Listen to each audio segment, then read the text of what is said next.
Welcome back to TechKidFX for another Gala Games price prediction update, and in this video I'll be giving you the latest developments that have been happening here on the Gala Games chart, which at the time of this recording has lost the 20-day MA here on the 4-hour chart, which is now acting as resistance. We have also continued to hold above our key area of support at around the $0.04344 mark. We have also continued to obey the Elliot structures, where we have fully maximized our target areas to the lower side in the formation of this wave 2, and I now believe that whatever we are seeing is the start of a massive bounce to the upside in the formation of this wave 3. And before I get further into the technical analysis and also give you my next price targets here on the Gala Games chart, first give this video a thumbs up, subscribe to the channel, and also check out the channel membership, and allow me to continue with the video here on the 4-hour chart by first giving you the short-term scenarios that I'm expecting to play out, where you can see that from these low prices that we had been trading within, we saw that massive bounce to the upside, obeying the Elliot structures, where you can see that I have these Elliot structure in blue having the wave 5 giving us a peak at around the $0.06278 market. And after seeing the high for that wave 5 to the upside, we completed an even larger Elliot wave count 1 to the upside, and after seeing the formation of a larger Elliot wave count 1, whatever we expect here on the short-term scenarios is a bit of a corrective structure in the formation of that wave 2, and using the Fibonacci's connecting them from the low of the first wave to the high of that wave 1, that gave me a minimum retestment area in the formation of that wave 2 between the fib level 0.382 and the fib level 0.5, which lies between the $0.00499 mark and the $0.03938 mark, and it is within that red target area that I was expecting to see the low for that second wave. And after seeing the low for that second wave, whatever we expected next is the start of a massive bounce to the upside in the formation of that wave 3, and using the trend-based Fibonacci connecting it from the low of the first wave to the high of that wave 1, then dragging the fibs to the low of the second wave, that gave me a minimum target area to the upside in the formation of that wave 3 at the fib level 1.618, and that is at around the $0.11674 mark, and that is the minimum that I'm expecting that wave 3 to the upside to do. And once the high for that wave 3 is in, then we can expect a wave 4 and then continue pushing even higher in the formation of that wave 5. And in the formation of that wave 3, which is an impulsive wave, I'm also expecting to see a 5 wave structure in formation, having the wave 5 of the fractal wave fully maximizing our target areas to the upside in the formation of this wave 3. And I believe we are seeing such a movement over here, and if I zoom in so that we can get to the fractal wave within the formation of that larger Elliot wave count 3, you can see that after making our low down there in the formation of that wave 2, we saw this bounce to the upside giving us a peak at around the $0.05304 mark in what I'm terming is the high for that first wave to the upside. And after seeing the high for that wave 1, whatever we expect next is a corrective structure in the formation of that wave 2, and once the low for that second wave is in, then we can expect a massive bounce to the upside in the formation of that wave 3, then expect a wave 4 and then a wave 5 to fully maximize our target areas at around the $0.11 mark in the formation of that larger Elliot wave count 3, and getting to see whether the second wave down here has done the minimum that we expect a second wave to the lower side to do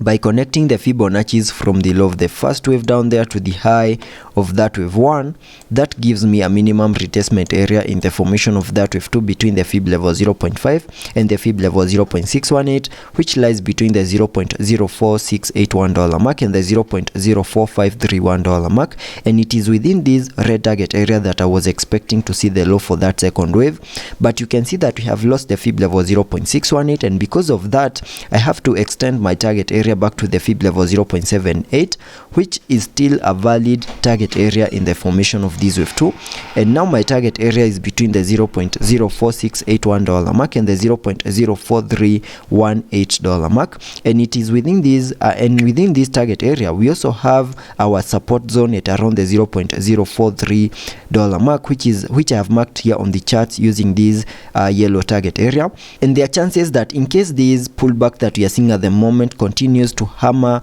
the price to the lower side, there are chances that we might get to our support zone at around the $0.043 mark, find the support that we need within that support zone, and once that happens, then we can expect a reversal very soon, continue pushing even higher, see a break above the 20-day MA, continue pushing higher, see a break above the wave 1 high, and once we see a break above the wave 1 high, then that will be enough confirmation that whatever we are seeing is the start of that massive bounce to the upside in the formation of this wave 3. And here on the charts you can see that in the the formation of this wave 2, we have seen one more new low in the formation of that wave 2 within our support zone at around the $0.04375 mark, and that could be the low for that second wave to the lower side. And assuming that that is the low for that second wave and there is no new low that is going to be formed in the formation of that wave 2, we can sketch out a new target area to the upside in the formation of this wave 3 by connecting the trend based Fibonacci from the low of the first wave to the high of that wave 1, then dragging the fibs to the low of the second wave, and that gives me a minimum target area to the upside in the formation of that wave 3 at the fib level 1.618, and that is at around the $0.0642 mark, and that is the minimum that I will expect Gala games to do in the formation of that wave 3. But for now we need to be a little bit patient so that we can get the confirmations that we need that this is the low for that second wave and continue gearing up in the formation of that wave 3. But as long as we are holding below the 20-day MA, we still have the risk of making one more new low in the formation of that wave 2 within this red target area.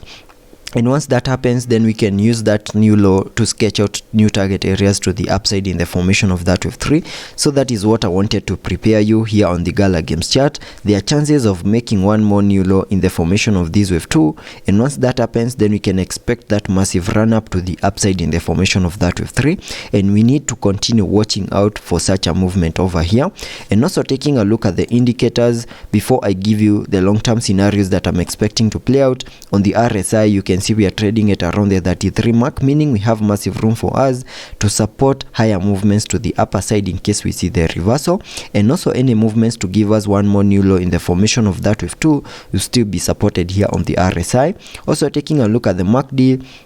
we have been able to print a bearish cross, and we're also seeing an increase in the selling momentum here on the MACD, meaning there are chances of seeing that one more new low in the formation of that higher Elliot wave count 2. And also jumping to the daily chart to give you the long-term scenarios that I'm expecting to play out, basing it on the Elliot wave structures. Here on the daily chart, you can see that from these low prices that we had been trading within, we saw that massive bounce to the upside, seeing the all-time high at around the $0.85 mark in what I'm terming as that first wave to the upside. And after seeing the all-time high, we started the bear market where we had been seeing low prices in this ABC corrective structure in a move that has now given me the low for that higher Elliot wave count 2 to the lower side. And after seeing the low for that second wave, whatever we expect on the long-term scenarios is the start of that massive bounce to the upside in the formation of that wave 3, where I have minimum target areas to the upside in the formation of that wave 3 at the fib level 1.618, and that is at around the $1.36017 mark, and that is the minimum that I'm expecting that wave 3 to the upside to do.